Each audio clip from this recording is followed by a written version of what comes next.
sa Papa Dudut Stories, ikaw ay hindi nag-iisa. Totoong mahirap gumawa ng tama at puno ng moral. Lalo na kung kinakailangan mong gumawa ng batas na labag sa batas ng tama. Totoong kapag ikaw na ang nasa sitwasyon kung saan ay kailangan mong piliing iisang tabi ang pagiging tama dahil mas kailangan ng iyong sitwasyon na maging mali. Dear Papa Dudut, may parte tayo ng buhay natin na minsan ay gusto na lang nating kalimutan. Pero dahil sa mapait na pangyayari na yon, nahihirapan tayo lalo na kung malalim ang sugat na iniwan nito sa atin. Hello po sa inyo at sa mga gising pa sa oras na ito. Itago nyo na lamang po ako sa pangalang Rosalie. At ngayon pa lamang ay ipapaalam ko na po na marami akong impormasyon sa sulat na ito na sadyang binago para maprotektahan ang aking pribadong buhay. Naalala ko pa noong mga oras na nakaharap noon sa kwadradong salamin. Pinagmamasdan ko ang aking sarili. Kakatapos ko lang umiyak noon dahil hindi ko tanggap ang sitwasyon ko. Sitwasyon namin ng aking asawang si Jeboy. Pinagmasdan ko mabuti ang di maayos na kolorete sa mukha ko. Si Jeboy ang nagpahid noon sa akin dahil yun daw ang nakikita niyang nasa mukha ng mga kakilala niya. Wala akong alam sa pag-aayos noon, Papa Dudut. Hindi ako nahilig kailanman na paglaruan ang kolorete sa aking mukha. Ngayon lang dahil kailangan. Nang titigan ko ang aking refleksyon sa salamin, muli na namang namuo ang mga luha sa aking naniningkit na mga mata. Napansin yun ni Jeboy. Kaya naman agad nitong inabutan ng tissue ako para maagapan ng luhang gusto na namang pumatak. Paubos na ang tissue na binili ni Jeboy. Halos maubos na rin ang aking kolorete sa muka. Kaya naman ang matapos akong magpahid ng tissue sa muka ay agad na dinampot ni Jeboy ang lipstick para ipahid muli sa aking labing nanginginig. Pinatahan ako ni Jeboy. Kailangan na kasi niya yon na maglagay ng eyeshadow sa aking talukap. Hindi niya raw ito mailalagay ng maayos kung patuloy ako sa pagluha. Pinilit kong huwag umiyak. Pinilit kong isipin ang masasaya kong araw.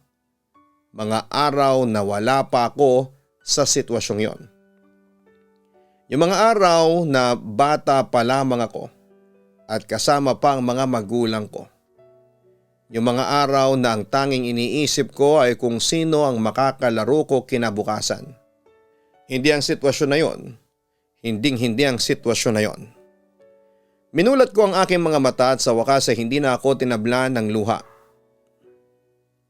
Pinagmasdong ko muli ang aking mukha at napakapal ni Jeboy ang kolorete sa aking mukha. Hindi pantay-pantay ang mga kulay. Hindi nagmamatch ang mga pinaghalo niyang kulay. Gusto ko na namang umiyak dahil naaawa ko sa aking sarili dahil sa nakita kong itsura ko sa salamin. Pero nang mapansin niyo ni Jeboy ay muli na naman niya akong pinatigil. Huwag daw akong iiyak. Huwag na huwag. 18 lamang kaming pareho ni Jeboy noon nang pasukin namin ang mundo ng pagpoprostitute. Naalala ko pa ang kaba at diri sa aking katawan nang tikman ako ng unang customer ko na halos mas matanda pa sa tatay ko. Unang kita ko ay 1,000. Pareho na kaming masaya noon ni Jeboy dahil sa wakas ay nairaos namin ang gabing yon. Kumain pa kami noon ng pares sa gilid ng motel kung saan ako nakasiping ng unang customer ko. Pareho kaming gutom na gutom noon ni Jeboy. Buong magdamag kaming hindi kumain dahil sa kaba sa unang gabi ng aking pagpoprosti. Habang kumakain nga ay pinakwento pa sa akin ni Jeboy kung ano ang ginawa ng customer sa akin. Panay lang ang tango nito sa aking sinasabi. Kunwari masaya siya dahil nairaos ko ang gabing yon pero kitang kita naman na nasaktan siya dahil may ibang lalaking nakagalaw sa akin bukod sa kanya. High school pa lamang kami ni Jeboy nang nagkakilala kami. Pareho kaming nasa mababang section noon dahil sabi ng mga teacher namin ay may kahinaan ng ulo namin. Magkatabi kami noon sa klase. Parehas kaming nasa harapan at bukod kasi sa kailangan naming matutukan ng aming advisor ay pareho rin kaming maliit. Kaya nga tampulang kami ng tukso dati. Bagay daw kami. Mga kinulang sa height. Mula noon ay lagi na kaming magkasama. Wala rin kasing ibang gusto makipagkaibigan sa amin. Ayos lang naman yon. Masaya naman kaming pareho na kami lang. Nagkagustuhan kami at sa huli naging kami. Masayang masaya ako noon sa piling niya, ganoon din siya. Wala na kaming pakialam sa iba basta't magkasama kaming dalawa. Isang buwan bago ang graduation namin ay kapwa kami 16. Bigla naming naisip na magtanan na lamang. Mula kasi noong nalaman ng mga magulang namin na magkarelasyon kami ay naging tutol sila. Naging tutol sila hindi dahil bata pa kami, kundi dahil iniisip nilang parehong mahina ang aming mga kokote. Ay hindi kami mabubuhay pareho kung kami ang nagkatuluyan. Gusto naming patunayan na mali sila. Kaya namin nagawang magtanan. Lumayo kami sa aming malit na lugar at pinili naming magsama sa isang malit na kwarto na inuupahan naming pareho. Sa papag kami natutulog noon. Wala rin kaming mesa, tanging mga gamit lang.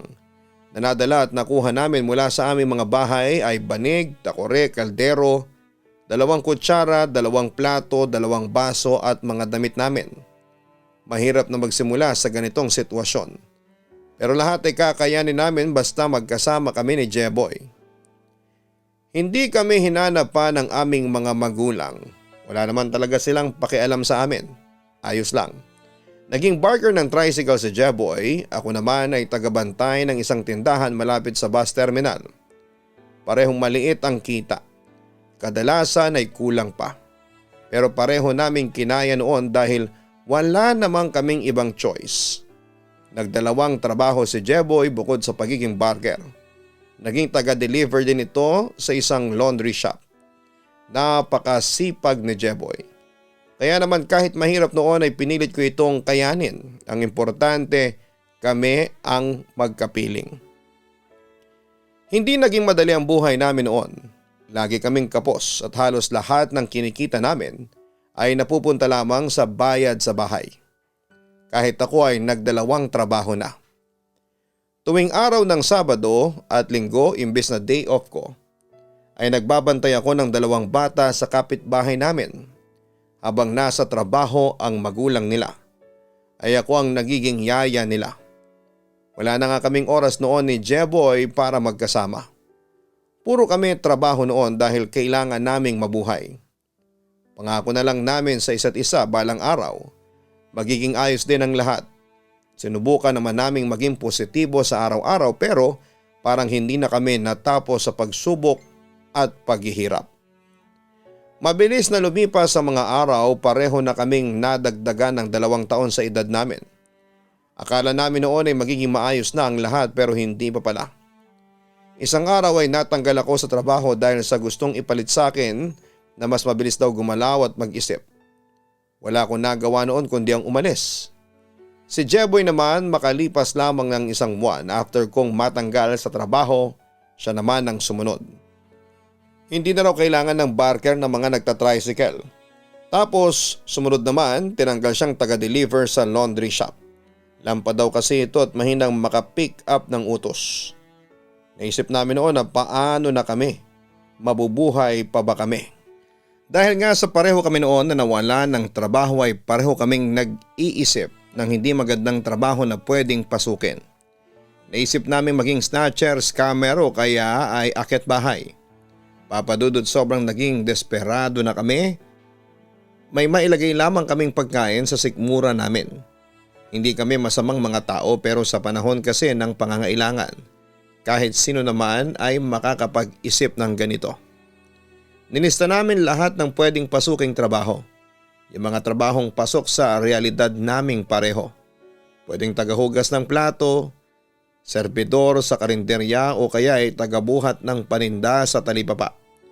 Yan po ang naisip namin noon ni Jeboy hanggang sa bigla akong natahimik nang sabihin ni Jeboy na gusto niyang maging prostitute ako. Maging isang pokpok daw, Papa Dudut. Hindi ko alam ang sasabihin noon pero sinubukan niya akong kumbinsihin na ito ang pinakamadaling paraan para magkapera. Wala daw kaming maagrabyadong ibang tao hindi tulad ng iniisip naming pagnanakaw. Hindi naman ako direktang pumayag sa suhestyon ni Jeboy na maging babaeng bayaran ako. Alam kong nakakaramdam siya na hindi ako payag. Kaya naman sa mga sumunod na gabi ay tumambay kami noong pareho sa mga lugar kung saan ay laganap ang pagbebenta ng katawan. Iba't ibang mga klase ng mga babaeng prostitute ang nakita namin noon. Mga bata at may edad. Makakapalang makeup at yung iba ay mapuputla. Maiksi at makikinang ang suot. Ang mga kuko kahit sa madilim ay alam kong matingkad ang kulay na gamit. Magkakaiba man sila pero iisang trabaho nila. Mga prostitute. Mga babaeng ginagamit ang katawan para magkapera at yun ang gustong gawin ni Jeboy sa akin. Ilang gabi kaming pabalik-balik noon para obserbahan kung ano ang ginagawa nila. Bukod sa mga prosti, may mga kasama rin sila. Yun yung mga bugaw, sila raw madalas ang nangungumbinse sa mga dumaraang lalaki na patulan na ang prosti na hawak nila. Kung ano-anong klaseng pagbebenta ang ginagawa nila, may kama at mabayaran lamang ang mga babaeng ito. Sa gabi-gabing pag-oobserba namin ni Jeboy ay nakita namin kung gaano karaming mga lalaki ang naghahanap ng panandaliang aliw sa piling na mga prosti na ito. Tama nga si Jeboy. Hanggat may mga lalaking ganito, kikita lahat ng prosti sa paligid namin. Hanggang kailan natin gagawin to? Tanong ko kay Jeboy. Mag-iipon lang tayo. Pagkatapos noon ay pwede tayong gumawa ng sarili nating tindahan. Kahit maliit lang tapos baka makabili rin ako ng motor. Gawin nating tricycle, edi may kabuhayan na tayo. Tugon niya. Tapos titigil na ako sa pagpupokpok. Muling tanong ko. Hindi na kita papayagan pang bumalik pa sa pagpupokpok. Ilang taong kaya natin itong gagawin? Saka paano kung mabuntis ako? Mga hanggang anong oras lang ako magpuprosti saka bigla nang pinutol ni Jeboy ang mga tanong ko. Yang mga tanong na yan, pwede pang masagot kapag tumagal na. Sa ngayon, maliit na plano lang muna ang gawin natin ha. Tulad ng isusuot mong damit.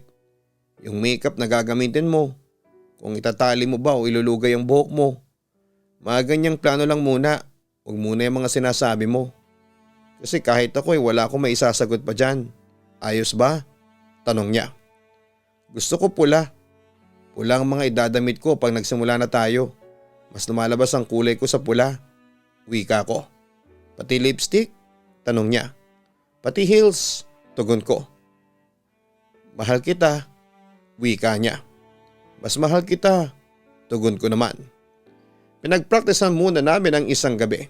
Tumambay kami kung saan nandun ang mga posible kong makasama na prosti. Hindi pa ako nakakapagsuot ng mga plinano naming isuot dahil hindi pa kami nakabili. Kailangan naming unahin kasi ang pagkain kesa sa mga yon. Ang sabi naman ni Jeboy, kung totoong hayok ang isang lalaki, kahit na anong suot ko ay kukunin niya ako. Pero hindi kasi ganon ang nangyari, Papa Dudut. Nilamok lamang kami sa kakahintay noon ng magiging customer ko pero wala. May mga dumadaan naman at tinitingnan ako. Yun ang masakit. Tinignan lamang ako at base sa mukha nila ay mukhang hindi naman nila ako nagustuhan. Umuwi kaming pagod mula sa pagkakatayo ng ilang oras. Umuwi kaming walang bitbit kundi ang pabagsak naming mga balikat. Nga kami noon. Walang lalaking gustong ikama ako ng gabing yon. Bago matulog ay sinabi ko kay Jeboy na mangutang na lamang kami para makabili ng mga katulad na suot ng mga prosti na nakasama namin. Tumango siya at inaya na akong magpahinga. Nangutang kami para ipangbili ng mga idadamit ko at makeup. Sa Divisoria kami namili dahil mura doon. Bumili lamang kami ng 3 maiksi at hapit na bestida. Magkakaibang design pero lahat ay kulay pula. Gusto ko noon na mamukod tangi sa lahat ng mga kasabayang kong prosti. Sinisiguro ko noon na ako ang pipiliing ikama ng mga magiging parokyano ko. Gusto ko noon na ako ang piliin at balik-balikan dahil ako yung maganda. Ako yung magaling sa kama. Isang mataas na ditakong na sapatos ang napili ko noon. Iingatan ko na lang para hindi masira, yun ang sinabi Sinabi ko kay Jeboy. Pati makeup doon ay doon na rin kami nakabili. Mga mumurahin lang. Kahit nakakatakot ipahid sa mukha ay sumugal pa rin kami. Yun lang naman kasi ang kaya ng perang hawak namin noon. Magiging maarte pa ba kami? Naalala ko pa na punong-puno ng kaba ang dibdib ko nang sumapit ng gabi kung kailan may pumayag ng ikama ako. Kitang-kita ko noon na nabahala rin si Jeboy pero pinilit nitong magpakatatag para hindi rin ako panghinaan ng loob.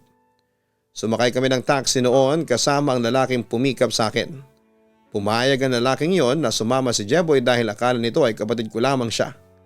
Isang kapatid na binubugaw ako. Sinabi ni Jeboy na kailangan ko ng kasabay pa uwi. Kaya naman hihintay na lamang daw kami nito hanggang sa matapos kami. Pumayag muli ang lalaki. Basta hanggang sa labas lamang siya ng motel. Pumayag din si Jeboy. Bago kami pumasok ng motel ay binalikan ko ng tingin si Jeboy. Nakita kong masama ang loob nito. Gusto ko nang umatras noon pero sumenyas siya na pumasok na ako. Wala akong nagawa at nang makapasok na kami ng kwarto ay doon na nagsimula ang pagiging prosti ko. Mula noong naging prosti ako, Papa Dudut, ay lagi na akong dinadalaw ng mga masasamang panaginip. Mga panaginip kung saan ay laman nito ang mga lalaking kinama ko. Mula sa mga matatanda hanggang sa mga sadista. Oo, Papa Dudut. Naranasan ko nang magkaroon ng customer na mas naniligayahan habang sinasaktan ako. Isang bagay na hindi ko nasabi kay Jeboy. Tinago ko ang mga pasa at sugat. Ayokong isumbong ang mga ginawa sa akin habang nakakulong kami sa isang kwarto. Dahil kapag ginawa ko yun ay malamang ay paihintuin ako ni Jeboy sa trabahong ito. Paano na kami mabubuhay kung mangyayari yon? Ito ang paulit-ulit ko noon na iniisip sa tuwing dinadalaw ako ng masasamang panaginip. Lumipas ang mga araw at nasanay na ako sa ganitong kalakaran namin ni Jeboy. Siya ang bugaw, ako ang pokpok. Malaki na naging kitaan namin noon at kilala na rin ako. Isa na ako sa mga pinakamabentang pokpok noon.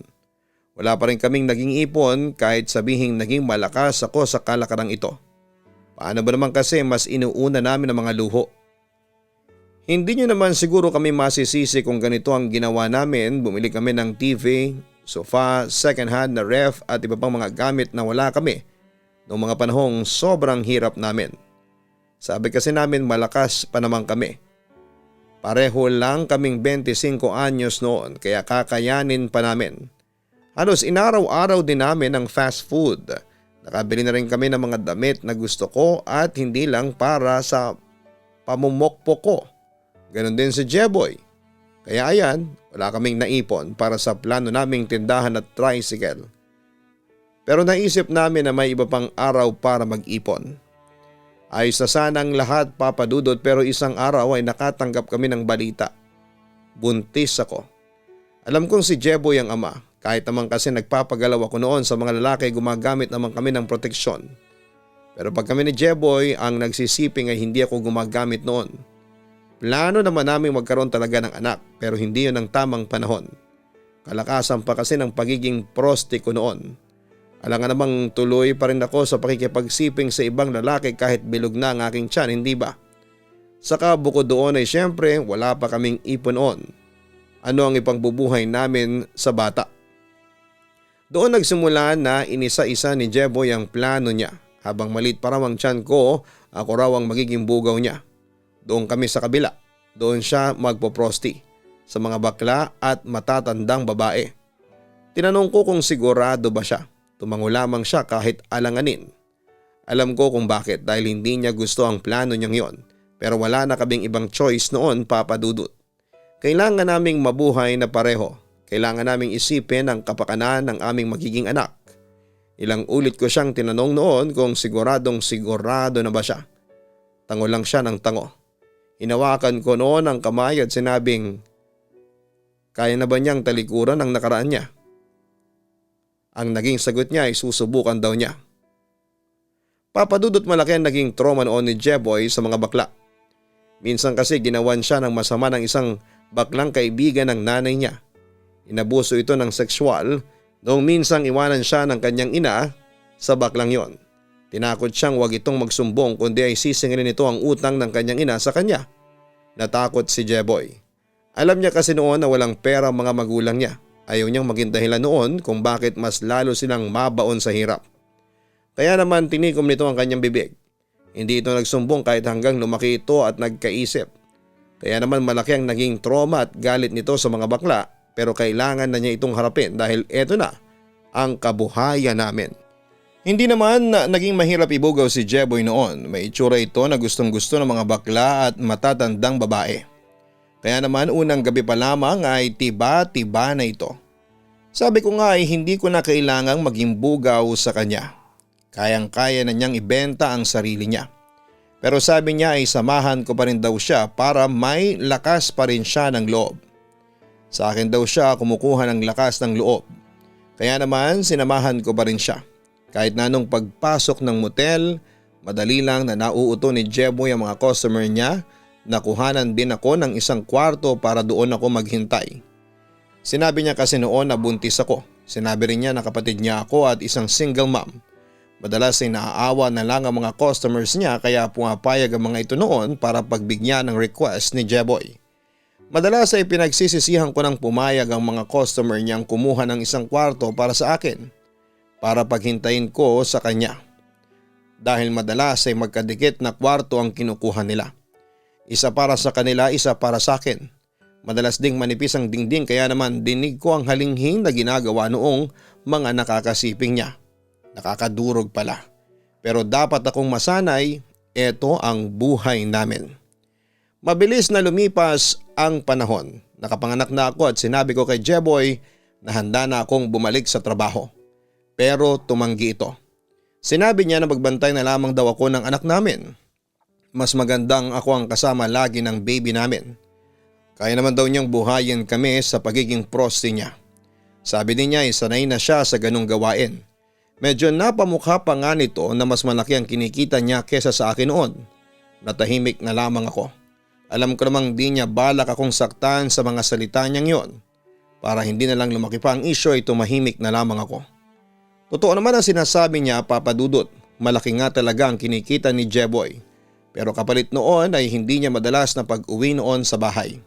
Ako ang laging kasama ng baby namin. Hindi rin ako makatulog noon. Kakaisip kung kumusta na ba siya. Kung ayos lang ba siya. Ano na kaya ang ginagawa niya?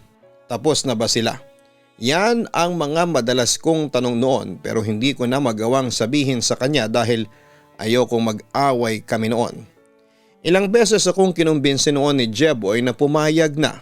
Pinakitaan pa niya ako ng computation kung magkano ang maibibigay niyang pera sa akin. Sinabi rin ito sa akin na pwede naman daw siyang umuwi sa akin tuwing weekends. Payag naman daw yung matandang babaeng yon. Mas lalo akong nagalit sa kanya, Papa Dudut. Ang lagay ay parang ako ang kabit dito. Parang ako pang nanghihiram ng asawa. Halos inaraw-araw ako noon na kinukumbinsi ni Jeboy kahit ilang beses ko na siyang tinanggihan. Kapag ganito na ang nangyayari noon ay nagtatampo na ito. Hindi uuwi ng bahay at sigurado ako kasama niya ang matandang babaeng yon. Papadudot malalim ang dahilan ko kung bakit hindi ako makapayag-payag sa gustong mangyari ni Jeboy. Hindi ko kasi alam kung kaya niyang intindihin ang nakaraan ko. Nung bata pa lang kasi ako, Papadudot, ay saksi ako sa ginawang pag-iwan ni tatay kay nanay para sumama sa isang matandang byuda. Nung una, pinakilala lamang ito bilang katrabaho ni tatay. Hindi naman nagduda noon ang nanay ko dahil malaki ang naging tiwala nito kay tatay. Pero isang malaking pagkakamali yon sa parte ni nanay. Dapat pala hindi siya nagtiwala noon kay tatay. Isang araw ay nagising na lamang ako sa kalagitnaan ng gabi. Nakita ko si tatay na iniimpake ang kanyang mga damit. Narinig ko rin si nanay na nagmamakaawang wag nang ituloy ang gusto niya. Hindi ko noon maintindihan kung ano ang gusto ni tatay. Nakinig pa ako noon. Nagtago ako sa isang lumang aparador na naghihiwalay sa aking kwarto at kwarto nila ni nanay. Nakita ko noon kung papaano tuloy-tuloy ang pag-iyak ni nanay habang si tatay naman ay blanko lamang ang mukha. Nang matapos ayusin ni tatay ang gamit niya ay lumabas ito ng kwarto. Nakita ko nito at pinagmasdan na lamang saglit. Bilang isang bata ay hindi ko alam kung anong ibig sabihin ng tingin na yon. At yun papadudot ang huling beses na nakita ko si tatay. Nalaman ko na naka-live-in na si tatay sa matandang byuda na yon. Kaya ako nagalit dahil sa babaeng yon ay wala na akong tatay. Dahil sa babaeng yon ay hindi na ako inalagaan pa ni nanay. Ito ang isang pangyayari sa nakaraan ko kung bakit hindi ko noon magawang pumayag sa gusto ni Jeboy. Paano kung isang araw ay maisip nitong wag na akong balikan at piliin na lamang ang matandang babaeng yon. Inisip ko pa lamang ito noon ay sumasakit na ang dibdib ko. Hindi ko kaya na sa pangalawang pagkakataon ay maagawan ako. Pero mukhang sinusubok talaga ako ng panahon noon. Isang araw ay biglang nagkasakit ng malala ang aming anak. Kinakailangan ng malaking halaga ng pera. Nakita itong opportunity ni Jeboy para mapapayag ako sa gusto niya. Bilang isang ina na nahihirapan noon na makita ang anak niya sa ganong sitwasyon, pikit mata akong pumayag. Agad-agad na nagtungo si Jeboy sa matandang babaeng yon para humingi ng perang pangbayad sa ospital ng anak namin. Bumalik si Jeboy at sinabing ako na munang bahala sa anak namin. Kailangan daw niyang mag-impake na para makalipat na doon sa babaeng yon dahil yun ang naging usapan nila. Wala akong nagawa. Sa paglipas ng mga araw ay pinilit kong sanayin ang sarili ko na hindi nakakasama si Jeboy. Tuwing Sabado at Linggo ay nasa bahay siya. Tuloy-tuloy din ang pagpapadala nito ng pera sa akin at tama nga siya, mas malaki ang kinikita niya sa babaeng yon kesa sa gabi-gabing pagpoprosti sa iba't ibang bakla at matandang babae. Kinakailangan kong tanggapin ang sitwasyon namin yon kahit masakit. Si Jeboy na ang nasusunod noon dahil siya ang nag-aangkat ng pera sa bahay. Kaya kahit yung hiramin ng anak namin para idala at napakilala doon sa matandang babae na yon ay wala akong nagawa. Sinabi kasi ni Jeboy para raw mas maging magiliw yung matanda na yon sa bata, mas malaki daw ang ibibigay nito kung sakali na nagkatotoo naman. Dapat bang makontento ako sa ganon? Tinanong ko sa sarili ko. Wala akong naging sagot sa tanong kong yon dahil kahit kailan ay hindi ako makukontento na makihati sa asawa ko. Ang tuwing Sabado at Linggo na pag-uwi ni Jeboy sa bahay ay nabawasan na. Naging Sabado na lamang at madalas ay hapon pa siya kung pumunta. Kalahating araw ko lang siya bale nakakasama.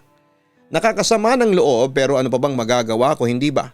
Pinilit kong tanggapin na gano'n na nga ang nangyayari. Ang iniisip ko na lamang noon ay hindi pa rin ito napapabayaan kaming mag-iina. Nagpapadala pa rin po ito hanggang isang araw pati ang perang pinapadala nito noon ay nabawasan na. Sinabi niya na malaki raw kasi ang ginagastos ng matanda sa bahay. Nahiya na raw kasi itong humingi ng humingi at naiintindihan ko naman. Pero papadudot ang hindi ko maintindihan noon ay yung isang araw ay bigla itong tumigil na umuwi sa bahay at muling hindi nagpakita pa. Siguro'y 2 taon na rin mula nang iniwan kami ni Jeboy. Pero yung sakit tuwing binabalikan ko yon ay nandito pa rin. Wala akong nagawa noon kundi ang palayain siya. Sa totoo lang ay ilang beses pa ako noon na sumubok na makipagbalikan sa kanya. Alang-alang sa anak namin pero maski ang anak namin ayaw na niyang makita pa. Talagang pinanindigan nito na hindi sa kanya ang anak namin. Sobrang sakit noon sa akin, papadudot. Masakit na nga na iniwan niya ako pero yung ipamukha sa akin na hindi siya ang tatay ng anak ko, ibang usapan na yon. Lalo na noong pinamumukha niyang naging marumi akong babae dahil kung sino-sino ang nakasiping ko noon. Kaya hindi ko raw siya masisisi kung isipin niyang hindi sa kanya ang anak ko. Oo, naging marumi ako noon, oo kung sino-sino ang nakasiping ko noon pero hindi ba pareho naman naming ginusto yon? Bakit kung kailan nakaahon siya ay nilubog niya ako? Naging mahirap ang pag-move on ko sa isang relasyong akala mo ay forever. Mas lalong naging mahirap ang lahat lalo't kailangan kong magpakatatag araw-araw para sa akin ng anak ko. Opo, aking anak. Kahit kailan ay hindi ko sasabihing anak namin ito ni Jeboy. Sa akin na lang siya kung ayaw sa kanya ng ama niya.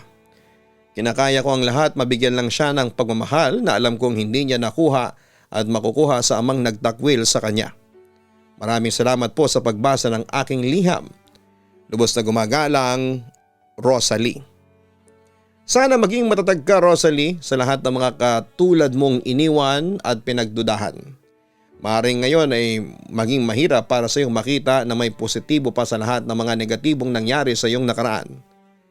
Pero sana kapag pahilom na ang sugat mo, sana ay magawa mong magtiwala na Ang mga sugat na yan ang dahilan para maalala mong minsan ay naging matapang ka. Minsang nakayanan mo ang lahat. Tanging hiling ko sa mga katulad mo, Rosalie, ay magpatawad. Sana'y magawa mo magpatawad kahit sa tingin mo ay hindi karapat-dapat ang pagpapatawad sa taong nanakit sa iyo. Hindi mo man maibigay yan ngayon, pero sana balang araw ay magawa mo kung kailan totoo at hinug na ang pagpapatawad mo. Maraming salamat sa paghatid mo ng iyong kwento na kinapunutan namin ng aral. Sana'y magawa mong maayos ang iyong buhay na minsang sinira ng mga taong hindi marunong magmahal. Ang buhay ay mahiwaga, laging may lungkot at saya. Sa Papa Dudut Stories, laging may karamay ka.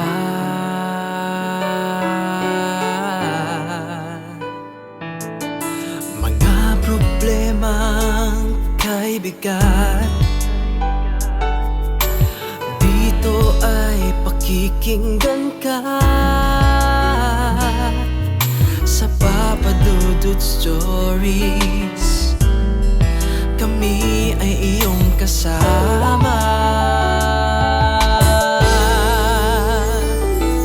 Dito sa Papa Dudut Stories, ikaw ay hindi nag-iisa.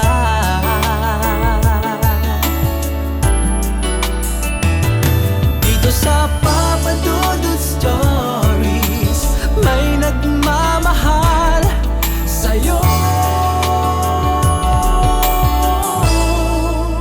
Papa Dudut Stories, Papa Dudut Stories,